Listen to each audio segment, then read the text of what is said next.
মালদ্বীপ সাফ জানিয়ে দিল সেনাবাহিনী তুলে নিতে হবে। ভারত তুলে নিয়েছে। আজ নয়, গত 50 বছর ধরে মালদ্বীপে ভারতের সেনাবাহিনীর একটা ঘাঁটি ছিল, হেলিকপ্টার ছিল। শেষ হেলিকপ্টারকেও তুলে নিয়ে আসতে হয়েছে।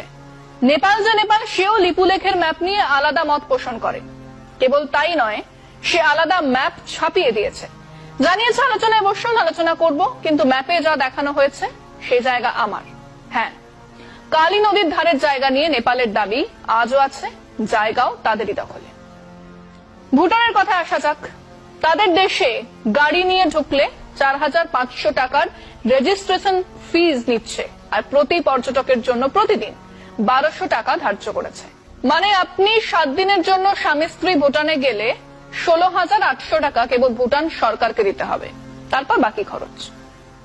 বেশ কবার আমাদের দেশের ট্যুর অপারেটর অ্যাসোসিয়েশনের তরফে কথা বলার চেষ্টা হয়েছে, তারা পাত্তাও দেননি। কারণ তাদের দেশে এখন মেলা বিদেশি টুরিস্ট, ভারতের টুরিস্ট তাদের না হলেও চলবে। শ্রীলঙ্কা কিছুদিন আগেও বিরাট অর্থনৈতিক সমস্যার মধ্যে দিয়ে যাচ্ছিল। 2022 সালে ভারত $4 বিলিয়ন সাহায্য করেছে, কিন্তু একটা বিরাট সময় পর্যন্ত প্রায় ভারতের ওপর নির্ভরশীল শ্রীলঙ্কা এখন চীনের বিরাট সাহায্য পাচ্ছে। তারা আদানি সৌরবিদ্যুৎ প্রকল্প বাতিল করেছে। বন্দরে চীনা নৌবাহিনীর জাহাজ না ঢুকতে দেওয়ার ভারতীয় অনুরোধকে তোয়াক্কা না করেই চীনা জাহাজ ভিড়েছে শ্রীলঙ্কার বন্দরে। নতুন বন্দর গড়ে তোলার জন্য চীনের সঙ্গেও কথা চলছে।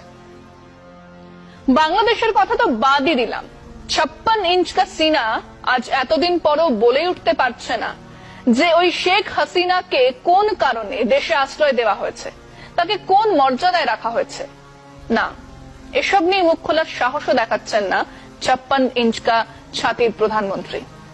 পাকিস্তান নিয়ে কথা বলে লাভ নেই, চীন নিয়ে অস্বস্তি তো সবাই জানে।